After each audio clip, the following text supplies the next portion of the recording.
America at the handhelp.com website and get the warning out while we still have time.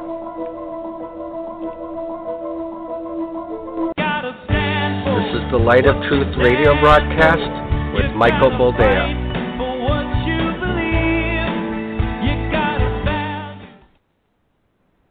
All right. Welcome to the program, and thank you for joining us. This is the Moment of Truth radio broadcast. I am your host, Michael Boldea. And if you don't like to see or hear me angry, feel free to turn off your listening device, whatever that might be, because tonight is likely to be a protracted rant. For various reasons. Now, I'm more heartbroken than I am angry, but you should see my level of anger to understand exactly what's going through my mind and my heart right now, because we are living in a time wherein legislation is being enacted that allows people to murder babies up until the day of, including the day of delivery. Let that sink in. For those of you that wrote in, that sent me emails, that poked at me on Facebook, whatever that is, and insisted that, hey, it's not so bad, there have been worse, I think you're a little judgmental. Read on the new law that New York just passed, that Governor Cuomo signed, and that dozens and dozens of people applauded and cheered. That's the thing that turned my stomach more than anything. The fact that dozens and dozens of people cheered the legalization of infanticide, because that's what it is. It's murder. There is no other way to say it. There is no other way to put it. It's murder. They legalized the murder of babies. We're not talking about a cell anymore. We're not talking debates about when a heartbeat starts anymore. If your due date is tomorrow, and tomorrow you wake up on the wrong side of the bed, or you just want to punish your husband or whatever it is, in the state of New York, it is now perfectly legal to walk into a place where they will give your baby a lethal injection. It will expire and die, and it will be vacuumed out of you. This is what the world has come to. You're talking to me about barbarism? You're saying that we're all so progressive and we've learned so much from history that we're never going to repeat the mistakes of those that came before us? Are you living under a rock? If this sort of thing is cheered, I guarantee you they would likewise cheer Christians being fed to lions. Same sort of people would. I guarantee you can't. How can you cheer for something like this? How can you not roil at the idea of it? How can you not just double over and vomit everything that's in your belly when you hear that it is now legal to murder babies up until and including delivery date? There you go. So let's not quibble over whether judgment is coming or not. Let's try to sort of pin down the when of it. Because judgment is coming, and by God, we deserve it. Every ounce of his wrath, every single drop of the cup. We deserve it. It is deserved.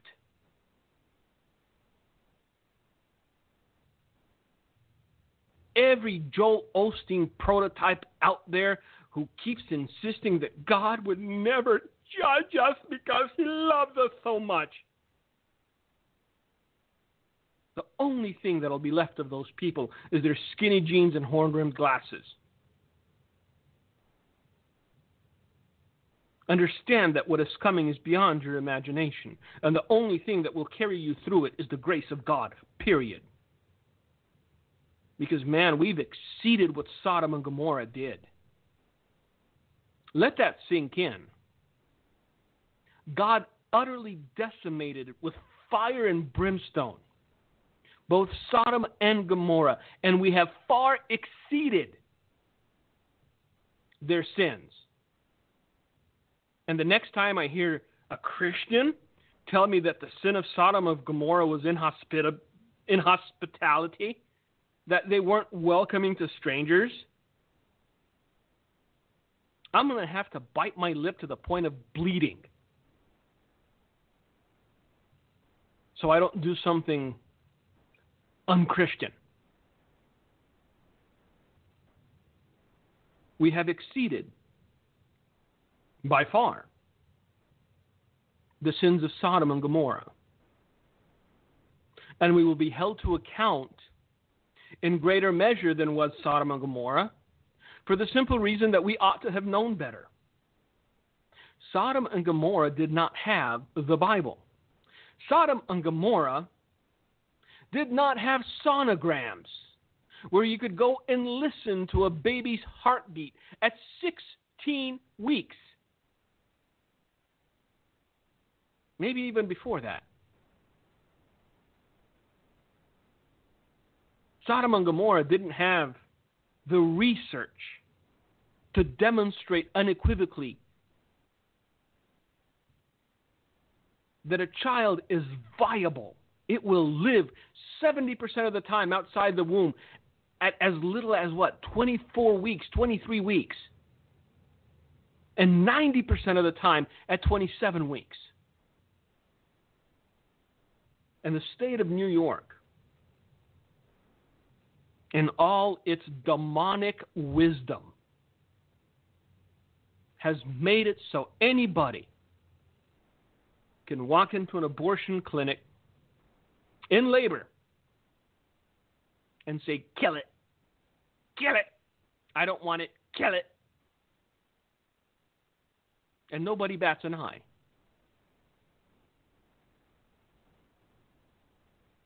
For those of you that were clutching your pearls because Donald Trump said a naughty word, and you're saying absolutely nothing about this atrocity, shame on you.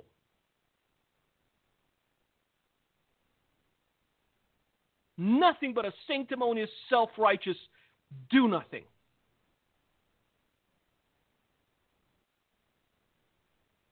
For those of you that were all aflutter that Donald Trump is not chiseled enough, and so we could never vote for such a villainous man. And you're sitting on your hands, watching this take place, saying nothing. I have no respect for you.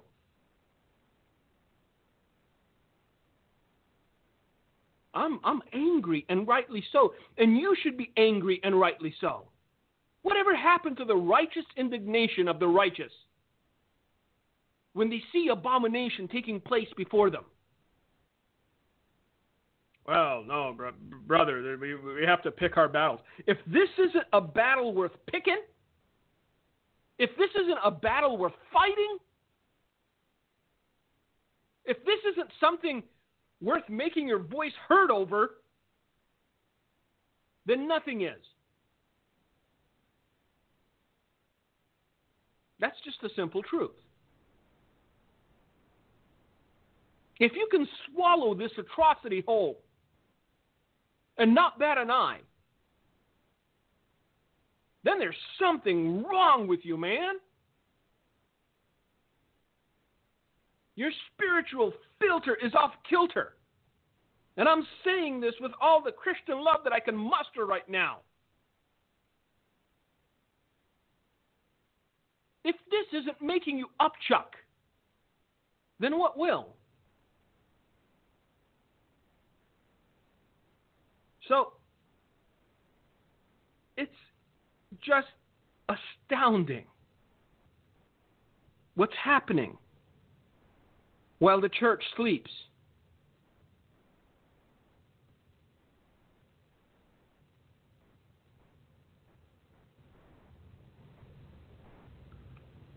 Just listen to me. I'm going to try to control my emotions and my voice. Children, up until the 9th month of pregnancy, can be given lethal injections and poisoned to death.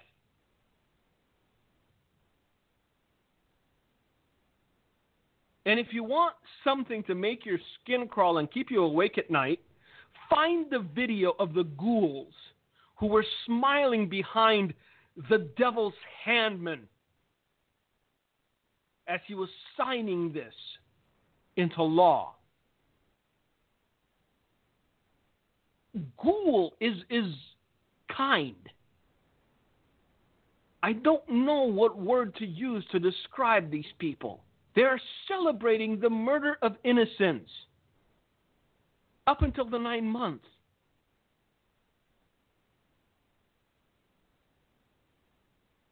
And there's a pro-life person that wrote an op-ed that said New York's law is barbaric and inhumane. No kidding.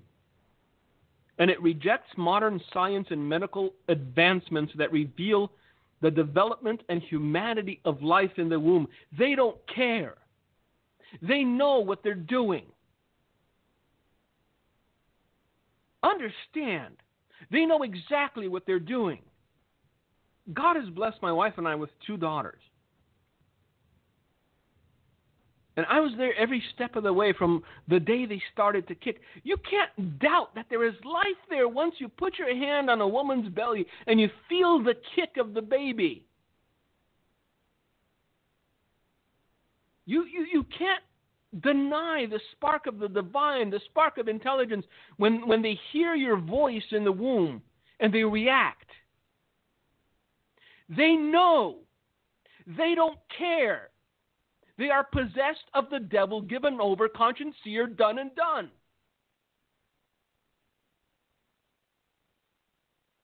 But there should be a counterbalance to this, and that should be the church.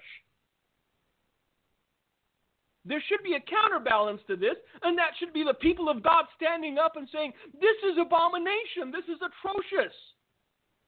We are calling down the wrath of God unfiltered, unreigned, complete, total annihilation like Sodom and Gomorrah. This is what we're calling down. Because though he might be merciful and though he might be gracious, there's only enough that God will take. There's only so much. And I think we've exceeded what he's willing to accept.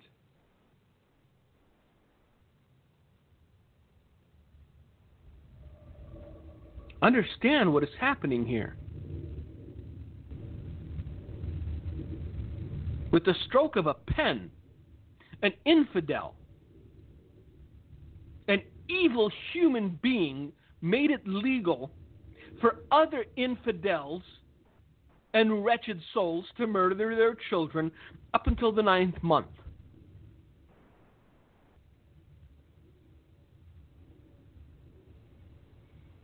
And the ghouls celebrated.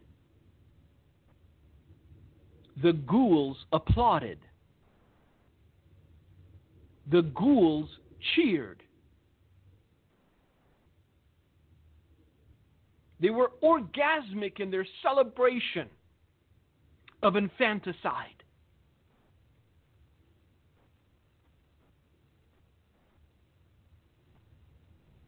So I don't care about a partial government shutdown, to be perfectly honest. There's bigger fish to fry tonight. If this doesn't make your blood boil, nothing will. And sadly, I have a prediction. the church will say nothing. The church will do nothing. The church will look the other way. The church will roll their eyes and whistle in the wind because we have become cowards. Somewhere along the way, we've lost our spine.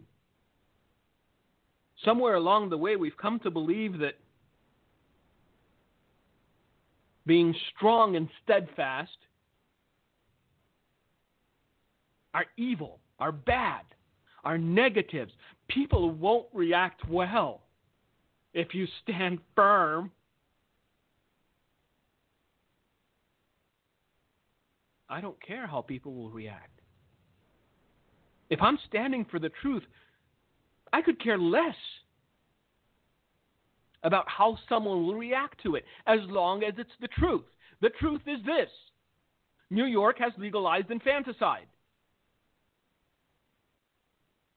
And there is no outcry. There is no outrage from those that should be outraged, from those that should stand on the battlements firm with faces like lions and ready to take on the darkness. Sorry to break the news, kids, but the devil's winning. I'm going to put that out there, and I know I'm going to get flack for it, but look at the situation as it stands. Somehow, the enemy has managed to infiltrate the church to the point that the church believes we ought to be all limp-wristed, feminized, go along to get along sort of morons that say nothing in defense of righteousness, that say nothing in defense of truth. All prototypes of Rob Bell. That's what the world loves. If you want the world to love you, be a Rob Bell prototype. And you look throughout the history of the church, and you look throughout the history of the Bible. And I often find myself thinking, I don't know how well the horn-rimmed glasses and the skinny jeans would have fared standing shoulder to shoulder with guys like David or his warriors, or John the Baptist and his furry coat.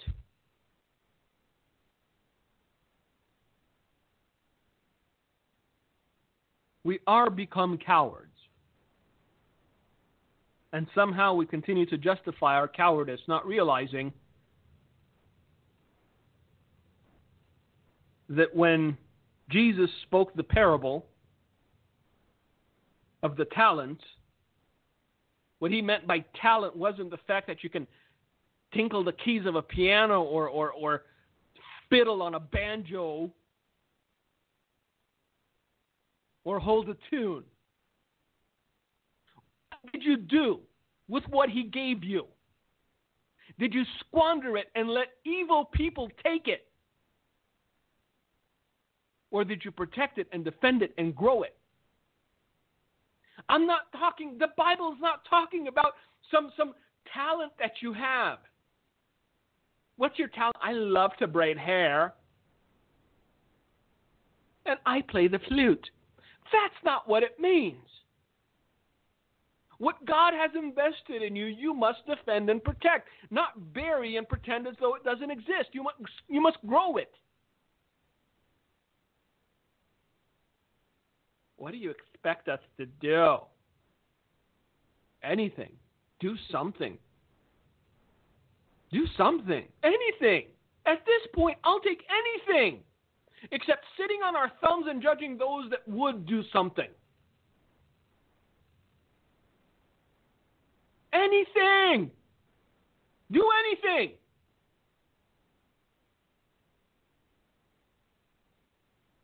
Unless you're too busy clutching your pearls and rolling your eyes. That's just not civilized. War is not civilized. You seem to forget. We are at war. If you expect civility from the devil, you've got another thing coming. But again, it took a long time for the enemy to succeed here, but he did. We've been told by preacher after preacher, heaven's a coming. Jesus is coming in the clouds. Once saved, you're always saved. Sit back, relax, enjoy the ride. Here comes Jesus and his chariot. But aren't we supposed to do anything? No, that'd be works. No works. Salvation through work. No. Just that's it. Receive and just go back to sleep. Did you receive? I received. Hallelujah. Go back to sleep. But aren't we supposed to occupy until he comes? Oh, that was just for the apostles, and look what happened to them. We don't want to get involved. We got more important things to do. We need to break ground on the new church building. I don't know, maybe talk about a retirement fund for the pastor and the elders. We have important things to do. That whole occupying thing takes a lot of time, Plus, it never turns out well. And here we are.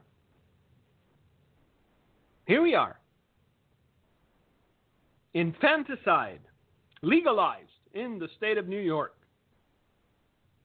And not a peep.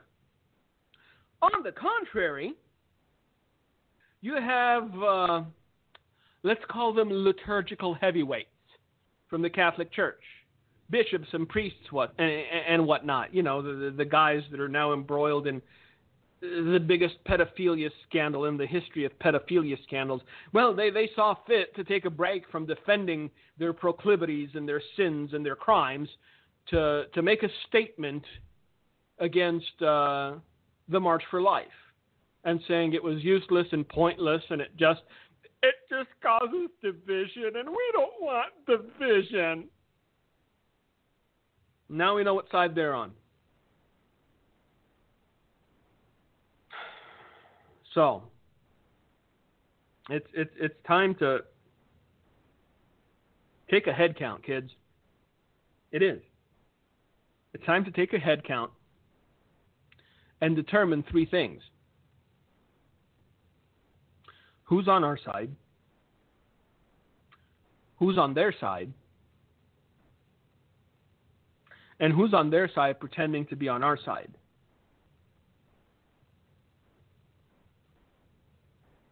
And the first thing we must do once we've determined this is do away with those who are on their side pretending to be on our side.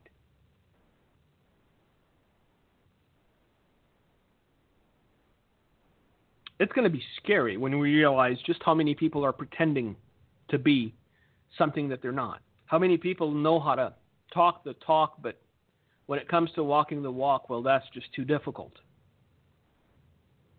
You see it in politics every day. One name that springs to mind, Senor Romney, the man who is the senator from the great state of Utah.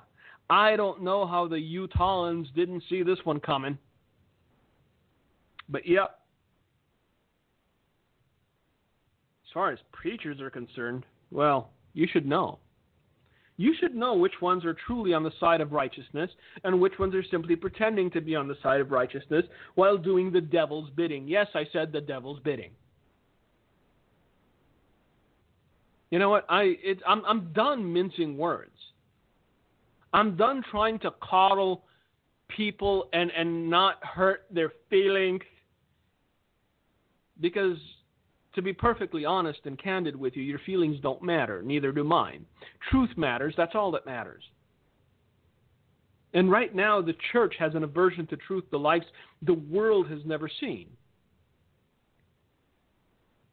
And it's not the subjective truth that we keep hearing about. Well, you have your truth, and I have my truth, and then we'll see whose truth ends up being the truth. No, there's nothing like that here.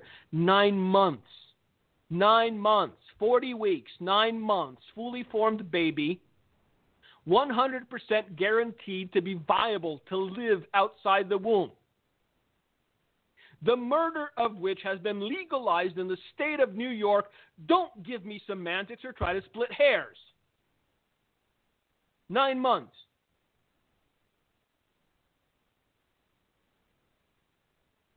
Where is the outcry? I'm going to keep beating this horse. Yes, this horse deserves to be beaten. This drum deserves to be beaten apparently, because, if you haven't heard the story, yes, a man pretending to be a Vietnam veteran likes beating drums. Apparently he's made a career out of it. And some Catholic kids who went to the March for Life and wore some MAGA hats had their entire lives turned upside down because an old toothless man who is a professional agitator decided to go and beat a drum in their faces. And because the kids didn't flinch, and because one of them apparently just out of nervousness smiled, they've been getting death threats. This is the world we live in. High school kids getting death threats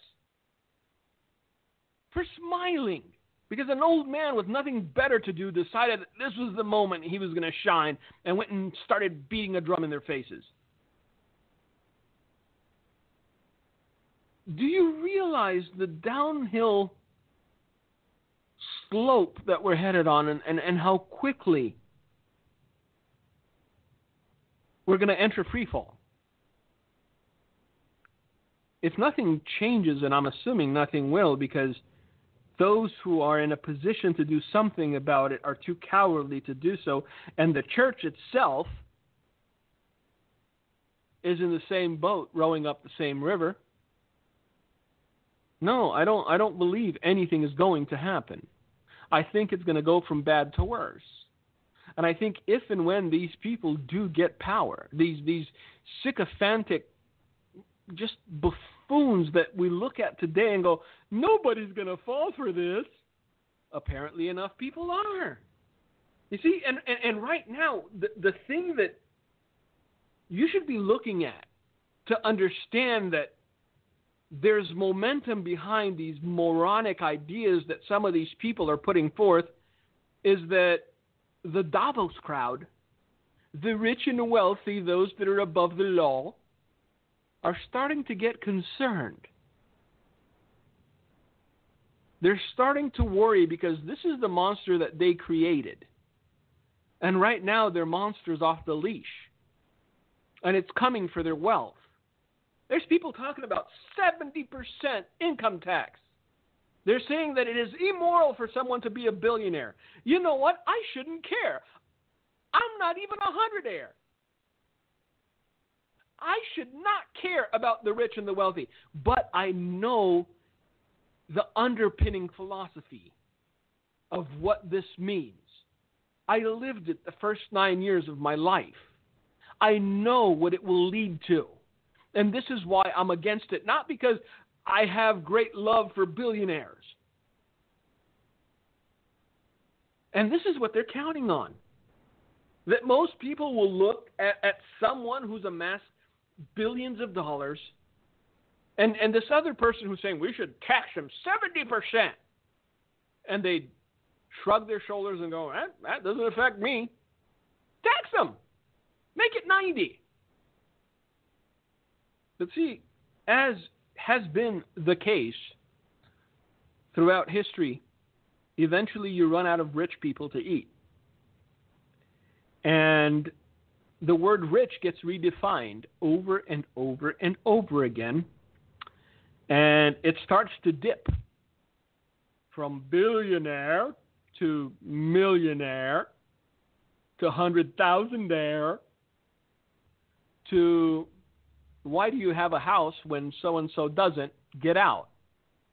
If you don't believe me, this is exactly what happened in my native land of Romania.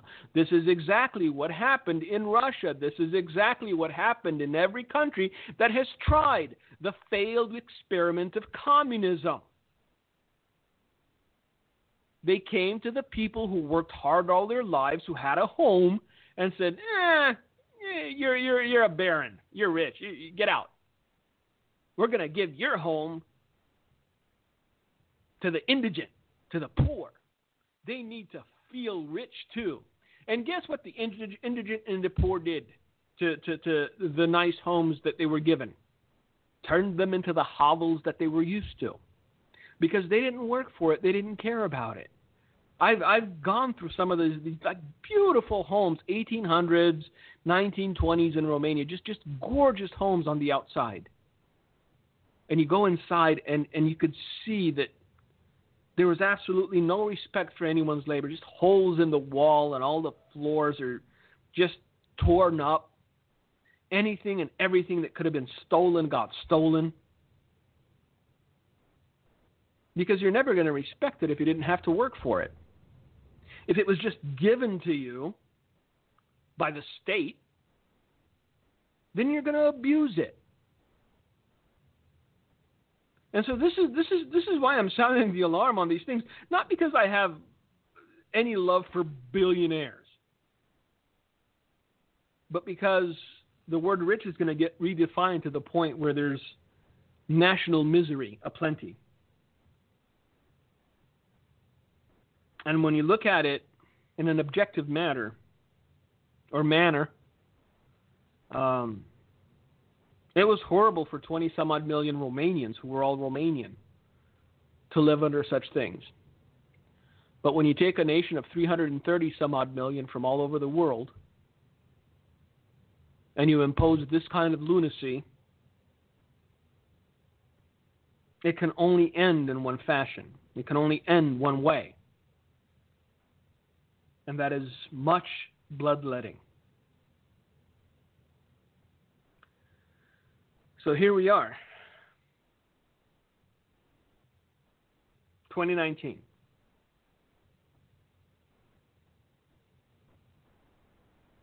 We look back on the Dark Ages. We look back on the barbarians. We look back on those we deemed inferior of intellect to us for so long. And we judged them, not realizing that they might not have known any better, but they weren't evil of heart, at least for the large part. But what has taken place in New York is pure evil. Understand it. Please understand this. It is pure, unadulterated evil. The devil couldn't have come up with a better legislation. And nobody's saying a thing. Look, the war isn't one-sided. They're coming at us from all sides. Whether it's the notion of masculinity, and there's nothing wrong with masculinity. Look, this is the upside-down world that we're living in. You have men pretending to be women looking more feminine than real women. And you have real women looking more masculine than men, because we're told that masculinity is somehow vile and evil.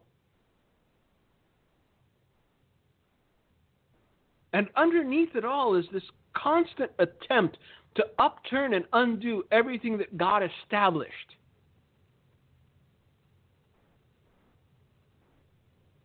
It's demonic is what it is.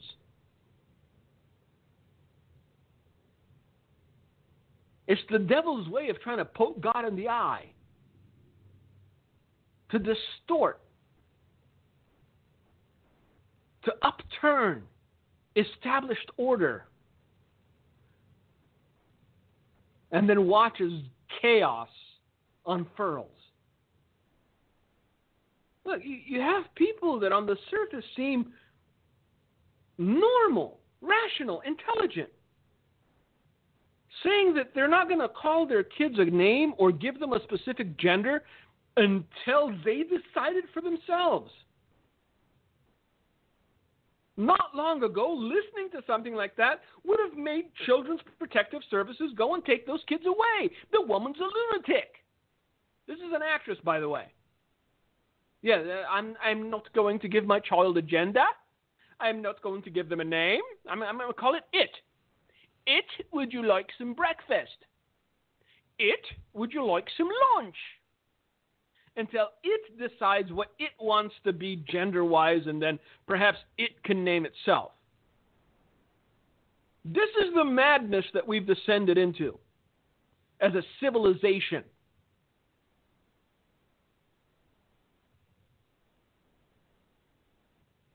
And I remember doing this program 3-4 years ago and wondering where it could go from where it was. How could it get much worse? And here we are. And you know what? I'm not even going to ask the question anymore, because I'm sure they'll figure something out. Look, the next great battle is going to be pedophilia. I warned you about this. They're pushing it. You have 9-year-old and 10-year-old and 12-year-old supposed drag queens doing photo shoots with naked transsexuals. And this is being celebrated as some sort of genius art. Do you not see where we're headed? Are you not at all concerned? Will you not put the cowardice aside and say something? Because I, for one, have to believe that a large majority of people see these things for the repulsive, vile actions that they are. Because if I didn't believe that, I said this on a radio program, on an interview I did last week. If I didn't believe that most people innately, naturally, saw abortion at 9 months as evil, if I didn't believe that a majority innately saw a 9-year-old child taking pictures with a naked drag queen as disgusting and vile, if I didn't believe that there is a silent majority out there, I'd find the smallest island that I could row to and take my family there. I have to believe that there's a silent majority that's not saying anything for fear of repercussions. And you know what? The masters of the universe, for lack of a better term, are doing their best not to outright threaten those that would come against the new progress, but to imply consequences. It's villainous is what it is. It's villainy on its face. You have a handful of people in charge of all the platforms, implying that if we don't agree with what you report as news, well, we're just going to do away with it. If we don't agree with what you say regarding this or that, we're just going to ban you. And if you think they're going to stop here, you're fooling yourself. Because the end goal is what it has always been. The end goal is always to do away with Christians and Christianity. Don't fool yourself for an instant. Oh, it's not about Christians. It's about tolerance and inclusiveness. It's about not being judgmental. Really? So basically, you either compromise truth and don't call abomination what it is to keep your platform, or you speak the truth and you're labeled intolerant, bigot, transphobe, homophobe, blah, blah, blah, blah, blah. And all the troll mafia comes after you and sullies your name and tries to keep you from earning a living and deplatforms you and all the other good stuff. I get it. Yeah, you're right. It's about tolerance. So all you churches waving rainbow flags, yeehaw, good times, go forth. But see, no matter how you justify it in the present, the bill will always come due. For every man will stand before an all-knowing God. And every man will be weighed. And every man will be judged. Not by judges who are practicing judicial activism. Not by judges who have been compromised or bought and paid for. But by the judge who cannot be bought. The judge who will not compromise his standard. The judge who will not hear a defense or prosecution, but who will simply pass sentence. Because the judge already has all the facts of the case. The judge knows. And it's not just actions that the judge will judge. It's even those sins of omission, where we heard that infanticide was legalized, and we pretended as though it didn't concern us.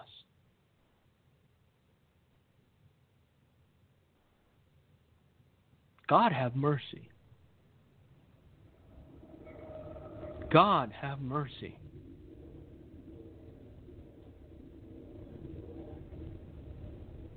I don't know how we're going to fare. I'm not one of those people who takes everything superficially. I have the sort of mind that dwells on certain things and gets deeper beyond the surface. And I've thought about this off and on for the longest time. I don't know how the modern day church is going to fare on Judgment Day. I think that this idea of an explosion of converts, all saved and newly minted, ready to go to heaven, is an illusion.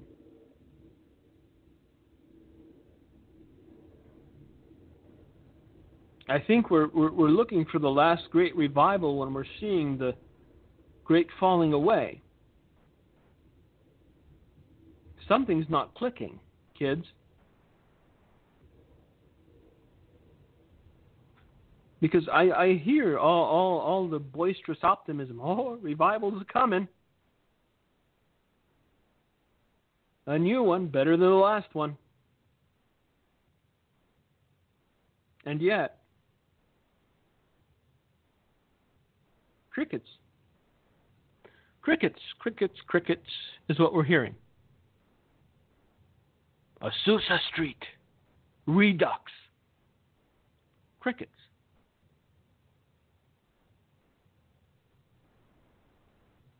Never mind that there's no revival. I'm wondering if there's still a pulse. Because if this doesn't mobilize the church, if this doesn't animate the church,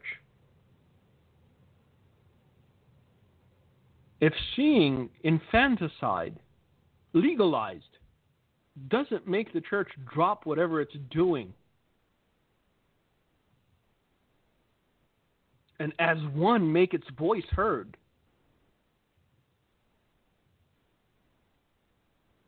then I'm wondering if there's still a pulse.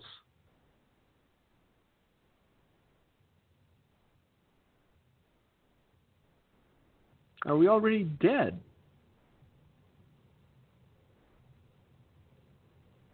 And what we're seeing is just life support machines. Pumping air into dead lungs. Machines. No life. Machines.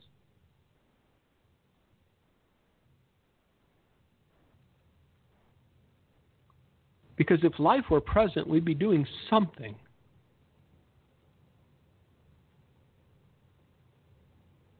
And nobody has the courage to turn off the machine.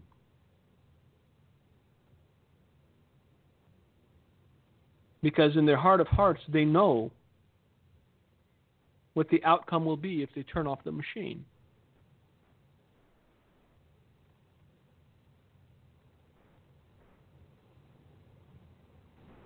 We have the illusion of life. And once you turn off the machine, it shatters that illusion. You realize it's a dead thing. Kept alive. By unnatural means. That's what much of the church has become. A dying thing on life support. Useless. Useless.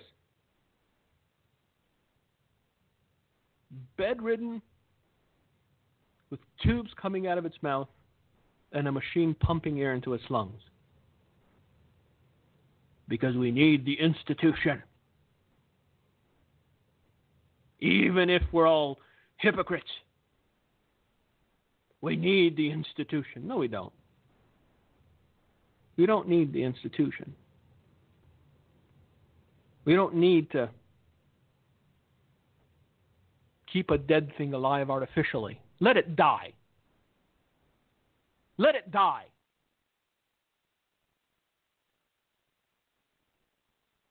Because if we still cling to this notion of the institution and keeping it alive for whatever reason,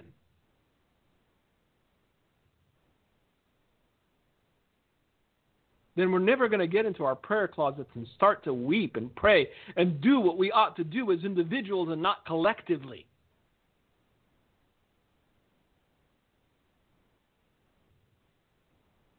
I don't care that Pat Robertson's running out of money. Let it die. I don't care that Benny Hinn can't fill a stadium anymore. Let it die.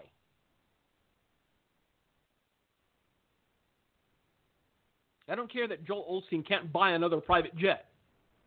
Let it die. If it's artificially kept alive, let it die.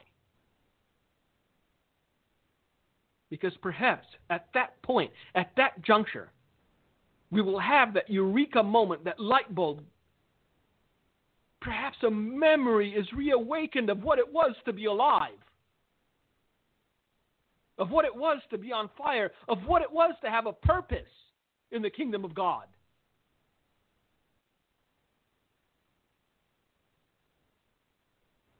Of what it was to feel those butterflies in your stomach when you knew, man, you knew that the hosts of hell were going to come against you, but you still stood for the truth.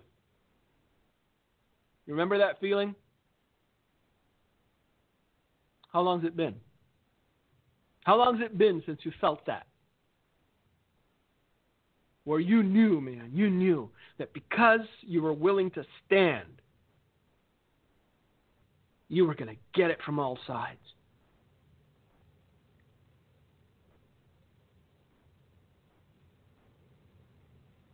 How long has it been since you chose bravery over cowardice?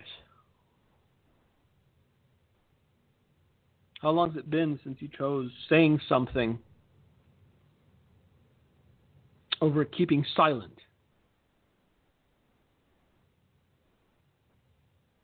How long has it been since you knew that you were alive and didn't just hope that you were alive?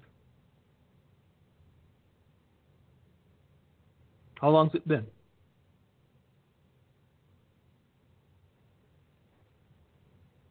See, with every passing day,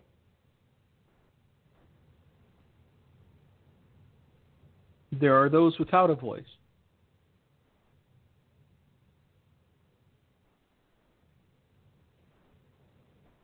Whose flame is extinguished even before they see their first sunrise. While we weigh our options,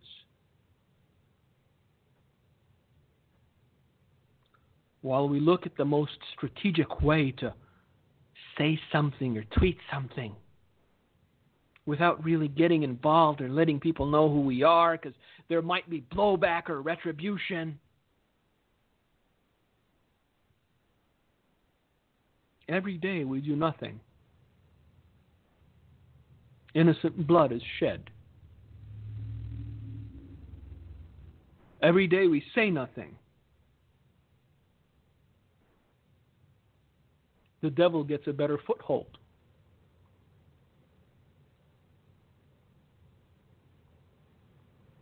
So, this is where we are.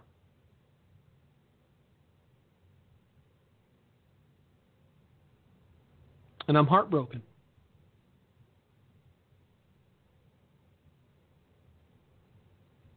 This is where we are.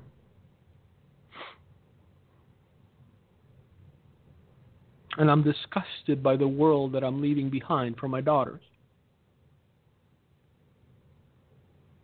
This is where we are.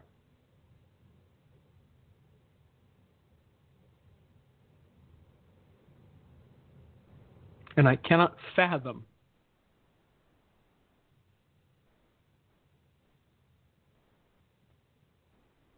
any outcome that doesn't end with the judgment of God upon this nation. And deservedly so. This is where we are. And the church should be weeping.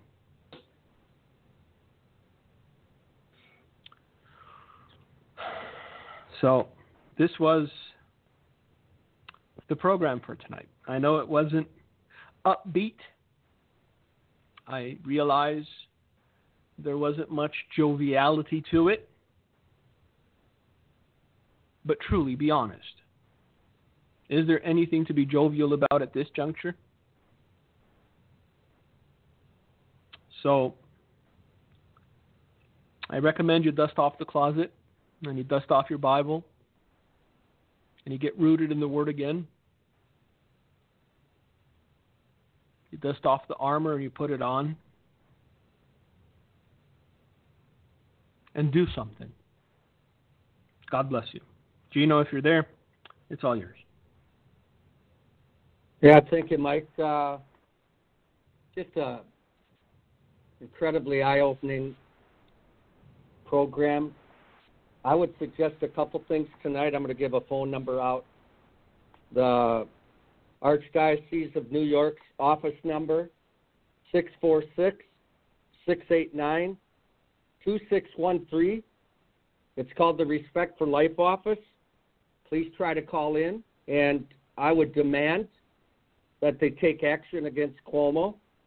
And he claims to be a Catholic, whatever that means to him. But should he be excommunicated? Well, I would urge them to picket his office, picket the legislature people that allowed this law. But give them a call. Let them know you're upset about this evil Hitler, what I would call a Hitlerian type of law. There is no doubt, as Mike said, if we don't wake up, how big is the loss going to be? You will not recognize America in a short time when all these foundations are ruined and the church was silent. The sin of silence is what's killing us. And as Mike said, we better do something about this absolute Holocaust. Nothing less than a Holocaust. And I'll put the show up tomorrow on YouTube. Do not do nothing. Get your church involved.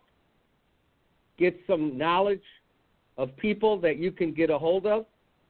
And there should be not only an outcry, there should be an absolute movement of church people to demand sanctity of life. And as Mike said, where's it going from here? Pedophilia? You can bet that not only are they going to criminalize and make it a hate crime eventually to stand up for life, but if the church doesn't stand up now, when will they get a chance to stand up? We are losing ground, and we need to stand up now. So with that, with the YouTube video tomorrow, I will post the address of Cuomo's office, and I would urge people to get a hold of other church people and picket that guy's office until he cannot rest for what he signed into law. As Mike said, they're worse than barbarians. To stand behind this guy and consider they did something good for the country. More these kids that, or the preborn rather, deserve us to wake up and defend what God absolutely calls sacred, human life, especially life that has not had a chance to breathe the first breath. The church surely better protect that.